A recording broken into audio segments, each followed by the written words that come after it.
والصلاة والسلام على رسوله الكريم أما بعد فقد قال الله تبارك وتعالى في كلامه المجيد والفرقانه الحميد وهو أصدق القائلين وقوله الحق بسم الله الرحمن الرحيم من عمل صالحا من ذكر أو أنثى وهو مؤمن فلنحيينه حياة طيبة صدق الله العظيم ان الله وملائكته يصلون على النبي يا ايها الذين آمنوا صلوا عليه وسلموا تسليما باآواز بلند جھوم کر نبی دو جہاں صلی اللہ علیہ وآلہ وسلم کی بارگاہ اقدس میں درود و سلام کا نذرانہ پیش کریں. الصلاۃ والسلام علیک یا رسول اللہ وعلی آلک واصحابک یا حبیب اللہ. الصلاۃ والسلام علیک یا سیدی یا محبوب رب العالمین وسلم علیک یا حبیب اللہ. اللہ جل شانہ کی حمد و ثنا اور بارگاہ امام الانبیاء علیہ السلام درود و سلام کا نذرانہ عقیدت پیش کرنے کے بعد معزز و محتشم سامعین کرام، آج کی یہ پروقار بزم جو ہے یہ ایصال ثواب تایا محمد یاسین رضوی صاحب نور اللہ مرقدہ ان کے ایصال ثواب کے لیے سجائی گئی ہے، اور مسند صدارت کے جلوہ گر فخر السادات قبلہ پیر سید زین العابدین شاہ صاحب مدذل العالی جلوہ گر ہیں. آپ کی موجودگی میں گفتگو کرنا کوئی ضروری تو نہیں، اور گھر والوں کی یہ جیسے وہ بندہ کہتے ہیں نا اعزازی ڈگری کسی کو دی جاتی ہے، تو انہوں نے اعزازی طور پہ مجھے وقت دے دیا، کیونکہ میری محبت جو ہے اس گھر والوں سے 99 سے ہے، تقریباً 24 سال ہو چکے.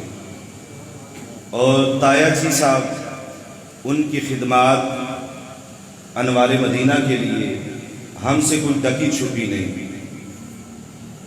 اگر وہاں پہ بچے داخل کروانے کی بات آئی تو تایا جان سر فہرست، اگر وہاں پہ کھالے جمع کرنے کی باری آئی تو سر فہرست، اور یہاں تک کہ میرے ساتھ وہ خود جا کے جامعہ کے لیے گاؤں گاؤں سے گندم اکٹھی کر کے جامعہ کے لیے لے کے آتے رہے. اور اگر صرف یہی دیکھا جائے نا کہ وہ طلباء کی خدمت کرتے رہے ہیں تو یقیناً وہ اسی بات میں وہ جنتی ہیں. عزیزان محترم، میں نے سورہ نحل کی 128 نمبر آیت آپ کے سامنے پڑھنے کا شرف حاصل کیا ہے، جس میں خالق کائنات ارشاد فرماتا ہے من عمل صالحا من ذکر او انثی، جو کوئی نیک عمل کرے چاہے مرد ہو عورت ہو، وَهُوَ مُؤْمِنٌ اور ہو وہ مومن، فَلَنُحْيِيَنَّهُ حَيَاةً طَيِّبَةً کہ ہم اس کو پاک زندگی جو ہے وہ عطا کریں گے. یہاں پہ عزیزان محترم جو ہے وہ شرط رکھ دی گئی کہ وہ مومن ہو تو اس کے اعمال جو ہیں وہ اس کا صلہ رب تعالیٰ اس کو عطا کرے گا کہ پاک زندگی اس کو دی جائے گی. عزیزان محترم، اب ہم نے دیکھنا ہے کہ مومن کون ہے. مومن کون ہے جس کے اعمال قبول ہونے ہیں، کیونکہ اعمال تو مومن کے قبول ہونے ہیں. حدیث پاک سماعت فرمائیے، نبی دو جہاں صلی اللہ علیہ وآلہ وسلم کا ارشاد گرامی ہے لا یؤمن احدکم حتی اکون احب الیہ من ولدہ ووالدہ والناس اجمعین. لوگو تم اس وقت تک مومن نہیں ہو سکتے جب تک تم اپنے باپ، اپنی ماں اور اپنی اولاد سے بڑھ کے نبی کی ذات سے پیار نہ کرو. یعنی کہ پتہ چلا ہر شے سے بڑھ کر جب نبی سے پیار ہوگا تو بندہ اس وقت مومن ہوگا. اللہ اکبر. اور اعمال بھی پھر بندے کے قبول ہوں گے جب ہر شے سے بڑھ کے نبی کی ذات سے ہم پیار کریں گے. تو عزیزان محترم، اسی بات کو آگے بڑھاتے ہوئے کہ مومن ہو تو وہ اعمال کرے، وہ نیکیاں کرے تو اس کا بدلہ اسے پاک زندگی اللہ عطا کرے گا. ہم دیکھتے ہیں ایک واقعہ، میں نے بس آپ کی سماعتوں کی نظر کرنا ہے. عزیزان محترم، یمن کا ایک بادشاہ جس کا نام تبہ حمیری ہے، کئی ہزار کے لشکر کے ساتھ وہ بس سفر کرتا ہوا، ساتھ میں یہودی علماء ہیں، سفر کرتا کبھی کسی علاقے میں کبھی کسی علاقے میں، یہاں تک کہ وہ مدینے میں جا پہنچا. جب مدینے میں پہنچا وہاں پہ علماء نے جو نشانیاں پڑھی ہوئی تھی، یہود علماء نے انہوں نے بادشاہ کو کہا کہ بھائی یہاں تک تیرا ہم نے ساتھ دینا تھا، اس سے آگے تیرا اور ہمارا ساتھ جو ہے وہ ختم ہے، ہم تیرے ساتھ مزید سفر نہیں کر سکتے۔ بادشاہ نے کہا بھائی میں نے تمہاری ہر ضرورت کو پورا کیا، اب میرے ساتھ چلو۔ وہ کہنے لگے نا، ہم نے جو نشانیاں اپنی کتابوں میں پڑھ رکھی تھی وہ نشانیاں ہمیں اس جگہ پہ مل چکی ہیں۔ نبی آخر الزمان کی آمد جو ہے وہ اس مدینہ منورہ میں ہوگی، لہذا ہم تیرے ساتھ نہیں جا سکتے، ہم اسی جگہ پہ رہ کے ان کا انتظار کریں گے۔ عزیزان محترم، وہ بادشاہ نے ان کی بات کو سن لیا اور ایک خط اس بادشاہ نے لکھا جو نبی پاک صلی اللہ علیہ وآلہ وسلم کے نام اس نے لکھا۔ اس نے کہا اچھا لیکن پھر بات یہ ہے کہ تم نے یہ میرا خط جو ہے میں لکھ کے دے رہا ہوں، یہ اگر تمہاری زندگی میں وہ نبی آخر الزمان کی آمد ہو گئی، تم نے یہ میرا خط ان تک پہنچا دینا ہے، اور میں یہ اقرار کرتا ہوں کہ میں ان کو اللہ کا آخری نبی مانتا ہوں، میں ان کو خاتم النبیین مانتا ہوں، میں ان کو شفیع المذنبین مانتا ہوں، یہ میرا خط ان تک تم نے پہنچا دینا ہے۔ عزیزان محترم، علماء نے اس خط کو لیا، 400 علماء مدینہ میں وہیں پہ قیام انہوں نے کر لیا۔ بادشاہ نے ان کے لیے گھر بنا کے دیے، اور جو ان کا بڑا عالم تھا اس کے گھر کے قریب 1-2 منزلہ گھر بھی بنا کے دیا۔ وہ اس نیت سے بنا کے دیا کہ جب مدنی تاجدار کی آمد ہو تو ان کی قیام گاہ یہ گھر بنے۔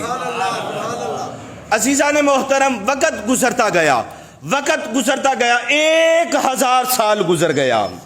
1000 سال کے بعد جب مکے سے نبی دو جہاں صلی اللہ علیہ وآلہ وسلم مدینے آنے لگے، جب مدینے آئے ہر ایک کی تمنا تھی کہ آپ صلی اللہ علیہ وآلہ وسلم ہمارے مہمان بنے، ہر ایک کی یہ چاہت تھی کہ نبی پاک ہمارے مہمان بنے۔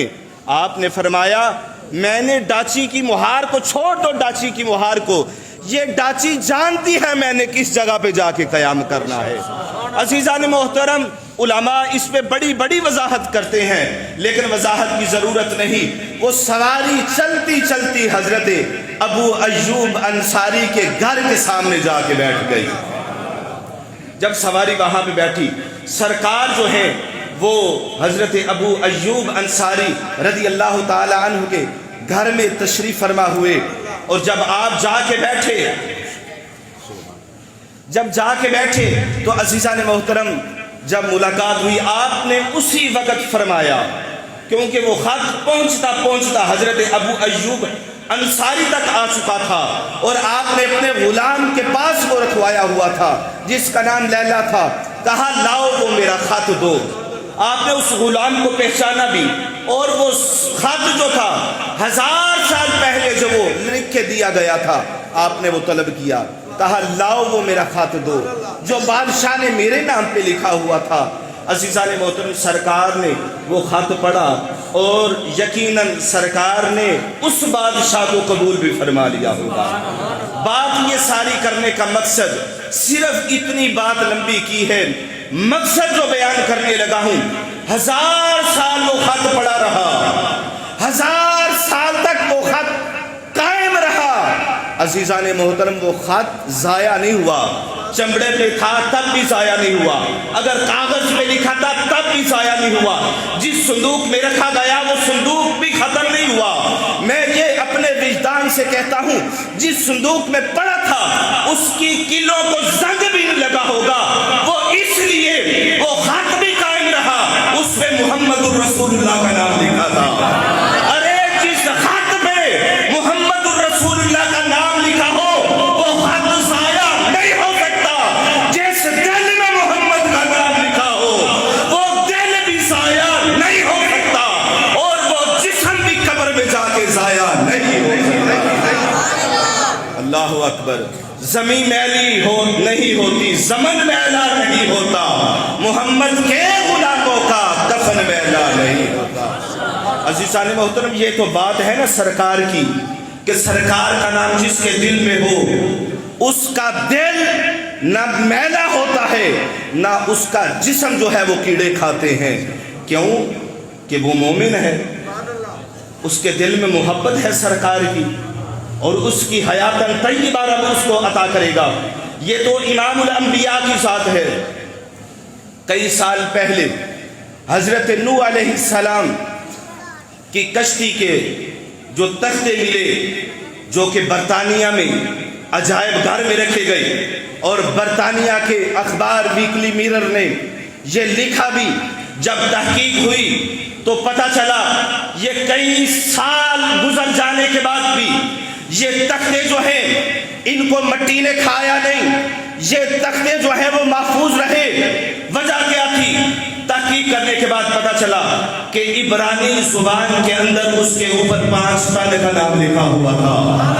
ارے میں کہتا ہوں جس لکڑی کے تختوں کے اوپر 5 تن کا نام ہو وہ لکڑی جو ہے مٹی کھاتی نہیں، جس دینے کے اندر 5 تن کا نام لکھا ہو کیڑے اس جسم کو کیسے کھا سکتے ہیں؟ اور یقیناً بابا جی تایا محمد یاسین رضوی صاحب عقائد کے حوالے سے بھی بڑے مضبوط تھے اور محبت آل محمد کے حوالے سے بھی بڑے مضبوط تھے، اور انہوں نے جتنے حفاظ اس گاؤں کو دیے وہ بھی آپ کے سامنے ہے۔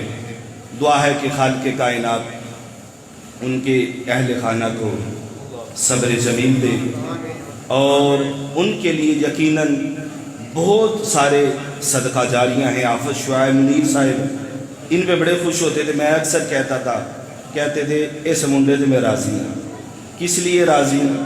یہ بچہ 5 ٹائم نماز پڑھتا ہے، یہ قرآن پڑھاتا ہے، میں اس بچے پہ بڑا راضی ہوں۔ شعیب منیر صاحب کو بھی انہوں نے داخل کروایا، حافظ ثاقب کو بھی، ان کا اپنا بیٹا حافظ کاشف جمالی اس کو بھی، اور اس کے علاوہ حافظ وسیم ہے۔ تو اسی طرح بہت زیادہ انہوں نے حفاظ بنائے، تو یہ ان کے لیے صدقہ جاریہ ہے۔ اس مسجد کے ساتھ ان کی بڑی محبتیں تھیں، اور سرکار کا میلاد وہ کروایا کرتے تھے کئی سال سے، تو وہ بھی ان کے لیے صدقہ جاریہ تھا اور ان کے لیے بخشش اور نجات کا ذریعہ ہے۔